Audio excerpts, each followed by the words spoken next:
Who am I? My name is Ryan Hamrick, like Kate said. Local letterer, designer, do a little speaking, a little writing as well, a lot of different stuff. Twitter is just Hamrick, Hamrick. If you've watched any Creative Morning Talks for a while, if you've been following them and watching the videos and stuff online, you may have seen my face before. This guy here. If you're not familiar with that character, that's Mike Montero. He gave probably one of the best talks that I've ever seen on Creative Mornings in San Francisco, probably, I don't know, at least a year ago. But it was entitled, he was talking a lot about contracts and making sure that you get paid for the work that you do, and treating everything like the business that it is with design, and it was an awesome talk, a lot of good information there. And at one point, he posted a tweet that I sent him about, something that he had said once, giving me the confidence to quote a little bit higher with a client, and then I got the gig, whatever. So he kind of put me up there, and it was funny because I was watching this talk at first, like 2 in the morning, and I was working on something, who knows what, definitely not important enough to be up that late working on it. But I'm sitting there watching it, and then all of a sudden my face comes up, and I was dozing in and out, I'm pretty sure at the time and stuff, and I saw that, and I'm like, all right. It's time to go to bed. Like, I'm seeing things, I'm superimposing myself into this talk and stuff, but then, later people started mentioning it to me, and then I realized, like, the next day that I actually wasn't there. So he put me in his, I put him in mine, so there you go. So moved to Pittsburgh about 3.5 years ago. We moved here for an opportunity my wife had at the time, and fortunately for us, that was good enough for me to, leave my job there and kind of stay home with the kids for a little bit and figure out what I wanted to do and find something good. So I was looking for work, I'd been in sales for years, doing, various different kind of things. For a long time, I was in wireless sales, managing different stores for a bunch of different carriers. Managed a district of like 8 stores before for Sprint, and so that's kind of what I did. I didn't really do a whole lot of design. Did some stuff on the side or whatever, but nothing crazy. I was basically a college dropout at that point. I went for like a semester and a half and then stopped doing that to work because I figured that was the smartest move to do. So did that. So basically I was kind of banking my whole career at that point on my years and years of sales experience, and where I was at, more schooling didn't really make a whole lot of sense, so it was whatever. But when I came here and left that, wasn't finding a whole ton of jobs out there in the wireless world at least, and without any kind of degree, I wasn't exactly going to be branching out and doing anything totally new, so it was what it was. So I started doing a little writing. I did some freelance writing for a few tech sites and stuff, and was covering wireless phones because I knew that stuff, and that was pretty easy. Started making a little bit of money, but it definitely wasn't anything that was paying any kind of bills or anything. So it was starting to come in a little bit, and it was good, and ended up leading into taking over a site called KnowYourSell.com. Ran that site as editor-in-chief for a little while, until about 2 years ago, when the opportunity presented itself to step back from that and try doing the design thing full time. And I'd never really done it in a really serious manner before that. It was always just kind of on the side for friends and family, doing logos here and there. And thinking back now, it was all pretty horrible. But it was something I was definitely interested in, and I always been into sketching and doing random things, whatever. But I decided to take it upon myself to quit my job and start designing. So I did. And that's when I realized I didn't have a clue what I was doing. I was horrible at everything. I had so much to learn. When I finally started actually trying to approach people about doing work for them, whatever, and comparing myself to some of the people that I saw out there doing other things, it was really bad, and it was immediately apparent that I had a lot of work to do. So let's talk about design. A really popular thing to say these days is that design is about solving problems, and I think I think that that's true in a lot of ways too. If you're working for clients, they have their problems that they're coming to you for help with. They have issues that need fixed or problems they need solved, people they need to reach, whatever. If you're working for yourself more, in a more entrepreneurial manner, you're solving a problem that you see in your life or in the world around you, what have you. But how do you get to the state of, problem solved? I think that's a lot of the issue with design, and the reason that designers are, as good as they are is because they are particularly good at figuring out how to get to that point of solving that problem. There's an age-old question that's, where do I even begin when you're faced with a big problem? And I think that, especially in the context of what I'm going to be talking about today, that question actually makes a whole lot of sense, because there's a couple options that you have for where to start, and, there's pros and cons of each, I'm sure, but, one just doesn't make a whole lot of sense to me. You can pick a place and start working towards this vague ideal endpoint that you haven't even quite established fully in your own head yet. Or you can think about point Z first and determine what the hell you're going to do to actually get there, and what you actually are trying to accomplish in the end. And I know you're probably thinking, weird, that seems like the natural thing to do, but still, our tendency is to kind of do things the other way and just kind of try and make progress, and then without actually knowing fully where we're going. So, prior to lettering, in that first maybe 6 months or so that I started designing full-time and stuff, I was scrambling to try and teach myself HTML and CSS to make myself more valuable as a designer, because I figured out that I had no clue how to do much of anything aside from throw some styles into Photoshop. And everything was on Google. So, that was awesome, right? I wasn't thinking of a big picture, of me being this awesome web designer at the end, knowing everything inside and out. I was building sites for a particular project, and, starting at whatever the best starting point I could think of was, and just kind of dealing with everything as it came to me. When problems would arise, I'd take it to Google, and within maybe, 5 minutes, I'd find my answer and then move on to the next thing. But what happens when we don't know what the problems are?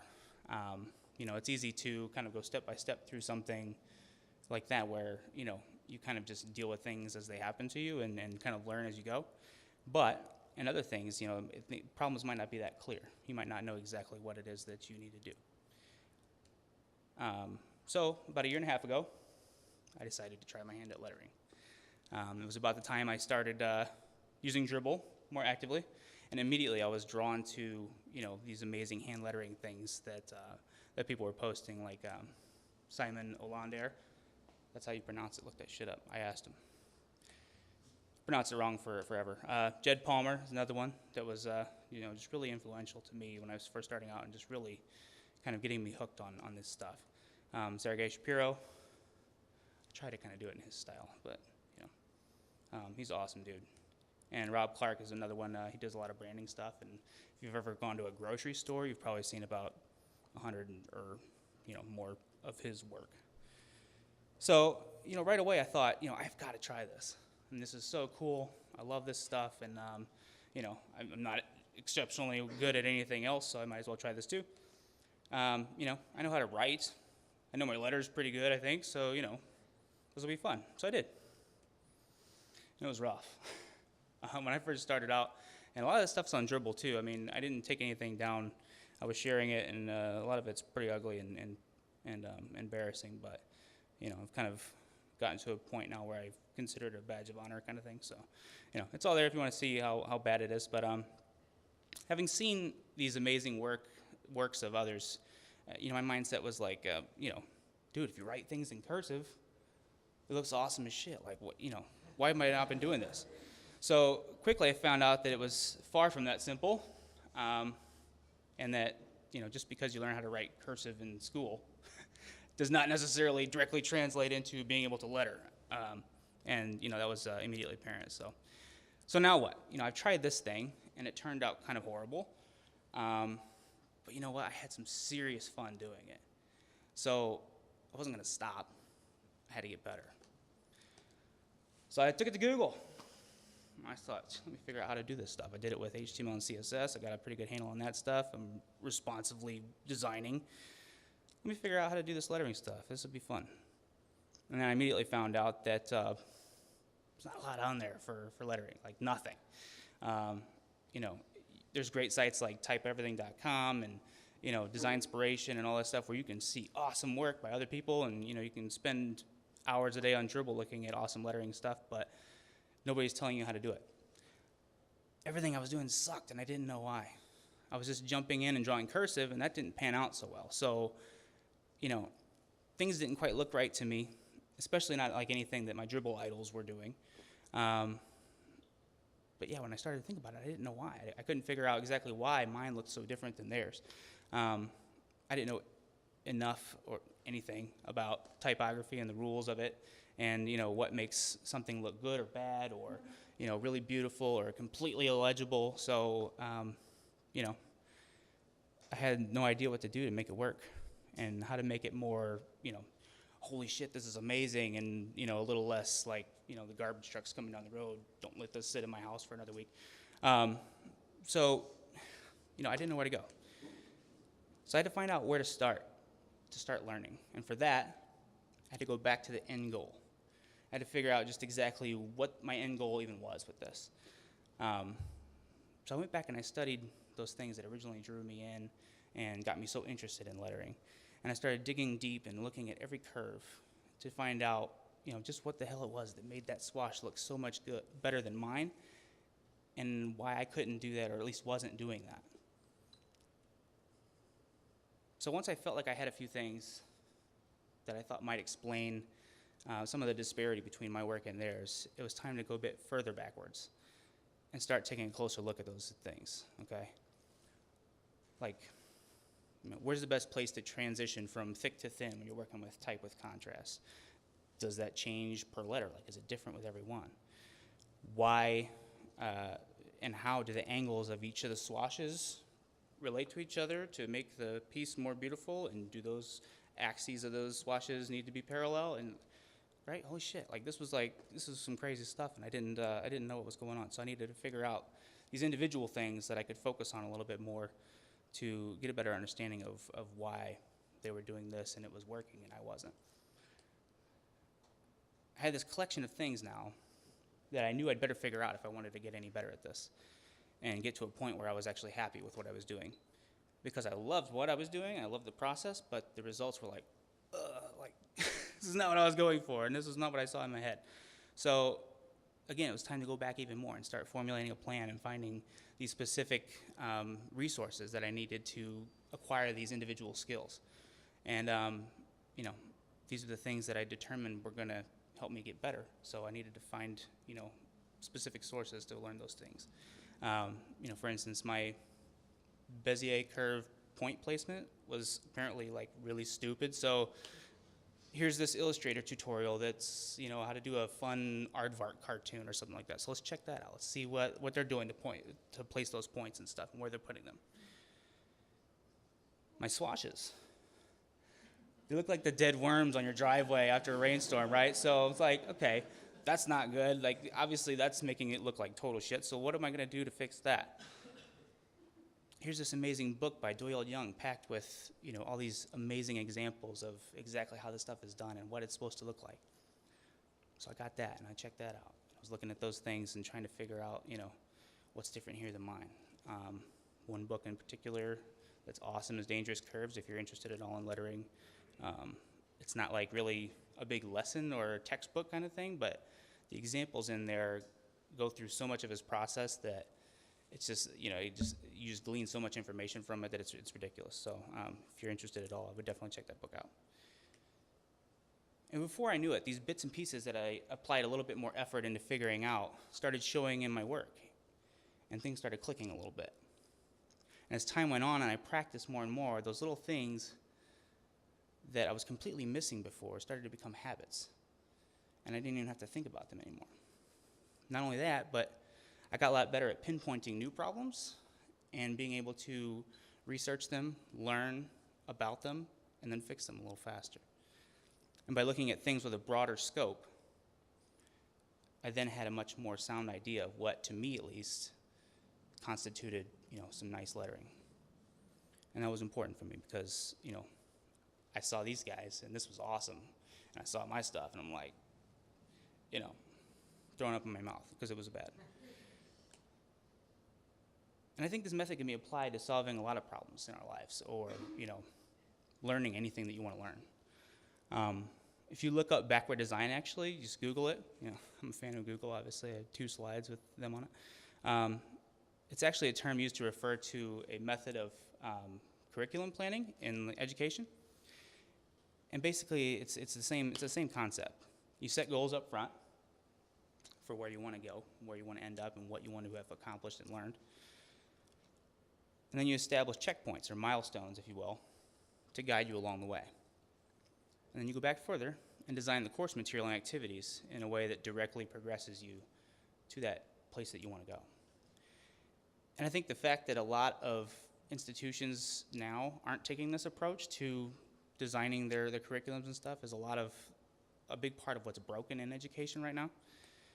For design specifically, I mean, you've got students being taught outdated software, outdated methods and platforms simply because they've been a part of the curriculum, and someone somewhere who's making the decisions isn't convinced enough that needs to change yet. So, and I guarantee they have really no idea what's going on in the field. So that sucks. So then you've got professors who know better and give a damn, wasting the time of everyone involved, including themselves, teaching Flash in class or something, and then on the side, sending kids to sites like Treehouse and Code School to learn some of the things that are actually relevant to what they're doing.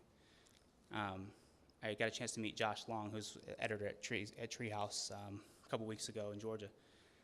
And they're getting into a lot of schools now, and a lot of professors are incorporating their courses and things into their teaching and stuff, which is absolutely awesome. I think that's the way it should be, because, you know where the end goal is supposed to be now. I mean, what is required of web designers these days, and teaching all this crap isn't going to get them there. So incorporating things that are actually going to be valuable and helpful to them in the future is great.